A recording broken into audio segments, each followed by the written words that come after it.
Dans cette vidéo, je vais vous faire savoir si j'ai signé suite à l'essai que j'ai réalisé dans le club de D5 espagnol.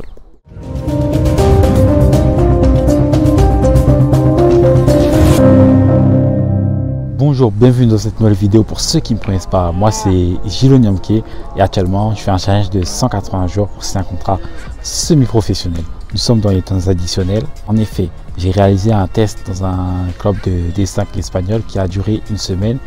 Et à la fin de ce test, j'ai réalisé un match et suite à ce match, le coach est venu vers moi pour me donner une réponse si on doit continuer ou si on ne doit pas continuer. Comme vous avez pu le voir sur YouTube et notamment sur TikTok, j'ai posté des photos du match que j'ai réalisé face à un club professionnel. En outre, le Sporting Gijón. Gijón en Asturias. Ce match s'est déroulé face aux 19 nationaux du club. Au début, j'arrive dans le centre d'entraînement.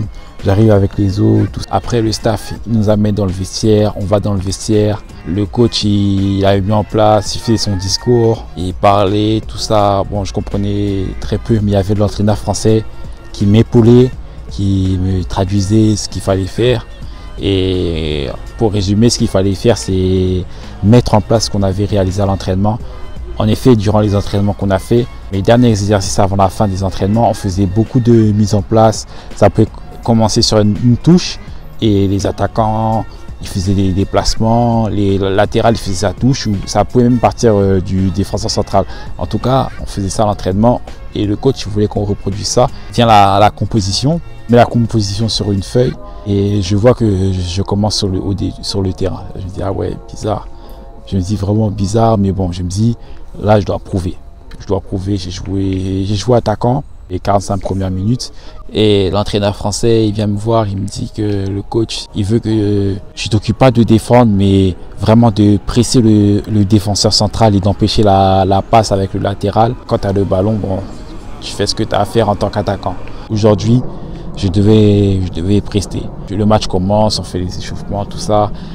Ils ont pris des vidéos mais je sais pas où je peux me procurer ces vidéos. C'est vraiment compliqué de s'auto-évaluer, surtout dans le football. Déjà, enfin moi je me sens pas, je suis pas quelqu'un de narcissique ou quoi. Ce match, j'ai réussi à beaucoup me créer des occasions en tant qu'attaquant, je pense. Les 3/4 des occasions dangereuses qui ont été créées devant le but, elles ont été réalisées par moi. Après, ce qui a vraiment causé du tort, c'est qu'il y avait des moments, je loupais mes prises de balle. Quand j'essayais de me retourner avec le ballon, je ratais le contrôle. Et sinon après, je me suis vraiment donné, j'ai créé des occasions. Et j'essayais de jouer en passe. Je réussissais plus ou moins. Après vient la fin de la première mi-temps. Il marque un but, le Sporting Gijón. Il marque un but, du coup ça fait 1-0 pour eux. Et après, bon, l'entraîneur vient vers moi. Il me dit que tu restes encore, tu vas jouer la deuxième mi-temps. Moi je pensais que c'était fini. Donc du coup, bon, je fais la deuxième mi-temps et il me dit que tu vas jouer milieu gauche. Et là, c'était un peu plus compliqué parce que voilà, moi je préfère jouer avant-centre, j'ai des meilleures sensations. Je me sens mieux niveau placement. J'essaie de faire ce que je pouvais, vraiment de tout donner, même si c'est pas mon poste. J'essaie, mais bon, j'ai eu des problèmes notamment sur les contrôles, enfin les prises de balle. C'est vraiment ça qui m'a causé du tort, ce qui a fait que j'ai moins bien joué que la première mi-temps. J'ai essayé de montrer mes capacités, notamment de percussion, tout ça. J'ai pu montrer ça sur le terrain. Après, ils ont marqué 3 buts. Et suite à ça, bon, le coach est venu vers moi. Et avec l'entraîneur français, il m'a dit que bon, malheureusement, ça ne va pas être possible. Ils veulent recruter un attaquant du Real Oviedo. Il m'avait demandé, au début, il m'avait demandé combien de nuits d'hôtel il me restait. Moi, je lui ai dit qu'il me restait 2 nuits d'hôtel. Et après ça, il m'a dit que malheureusement, ça ne va pas être possible pour le test. Et qu'il va recruter un attaquant de Oviedo. Et il m'avait demandé si ça serait possible que je reste pour continuer les entraînements. Moi, je lui ai dit que non, je vais retourner en France. Donc voilà. Après, il m'a dit qu'aussi, bon, son groupe était fermé. Il m'a dit qu'il avait très peu de place, donc il m'a dit ça. Et voilà, il m'a dit après il faut que je donne les équipements, tout ça. Bon, j'ai tout donné. Et suite à ça, bon, je suis rentré deux jours après en France. Si je dis la manière comment je suis rentré, ça risque de faire très longue vidéo, mais voilà, je suis rentré, j'avais des problèmes de train. Je suis arrivé dans le Pays Basque, il s'est passé des choses là-bas. En tout cas, je les remercie les personnes que j'ai rencontrées dans le Pays Basque.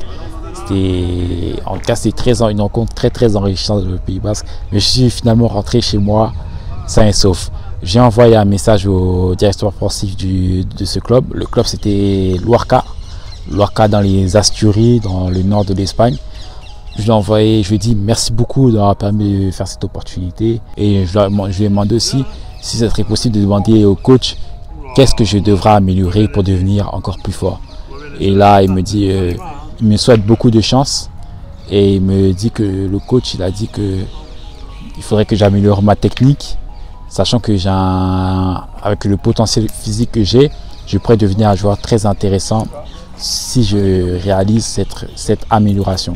Donc quand il m'a dit ça, j'ai dit merci pour les informations et à très bientôt. Et suite à ça, il y a deux solutions qui s'offrent à moi. Soit la première option, c'est de laisser tomber, on se concentre sur l'école, on finit la licence 3 et puis après on verra. La deuxième option, on relance le challenge, on bosse techniquement sur les prises de balles, tout ça, et on essaie de redevenir plus fort.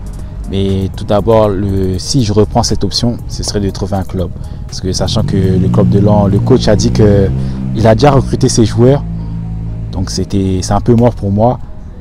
J'avais tenté le club de Soissons en R1. Et malheureusement, j'ai pas été pris. Je sais qu'il y a un club de R2 qui est à côté.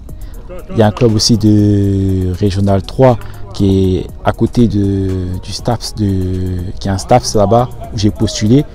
Et j'attends encore la réponse. Donc peut-être ça pourrait être possible. Les joueurs, j'ai pas encore pris de contact là-bas, mais je sais pas parce qu'il y a des problématiques, notamment est-ce qu'ils auraient besoin de joueurs, est-ce que j'aurais une voiture pour me rendre là-bas, parce que j'ai pas envie de faire les mêmes schémas qui se sont passés cette année où j'ai pas peur à l'entraînement pour cause de voiture, et ça fait que je progresse pas et que je reste dans une situation assez délicate à ne pas jouer ou s'asseoir sur le banc. C'est compliqué. Même jouer en Ile-de-France, mais je sais bien que l'Ile-de-France est compliqué, notamment du point de vue vivier. Est-ce qu'il y aura encore des équipes qui recruteraient des joueurs hors délai? Ça, je sais pas. Je suis dans une tourmente. Qu'est-ce que je dois faire? Dans quel club je dois aller?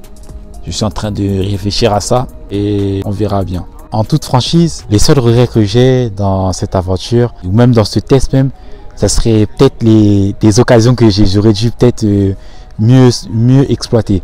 C'est les regrets que j'ai. Après, certes, j'ai pris des risques. Là, maintenant, je suis sans club, mais au moins, j'ai tenté de réaliser mes objectifs, même si ça n'a pas marché. Ça fait partie du processus. Après, je ne sais pas si je vais continuer. Je ne sais pas encore. Je suis en train de réfléchir à qu'est-ce que je ferai à l'avenir. Mais voilà, je suis très content d'avoir réalisé ce challenge. Très content aussi d'avoir motivé certaines personnes à passer à l'action. Très content même de certaines personnes qui avaient des commentaires néfastes. Ça m'a permis de me corriger. Plein de choses que j'ai appris grâce à cette aventure. Et je vous remercie à toutes les personnes qui ont participé à cette aventure, notamment par les commentaires, par le soutien, par les messages privés. C'était vraiment un très grand plaisir. Et je ne sais pas si on se reverra très bientôt. Mais je vous dis au revoir. Et puis voilà.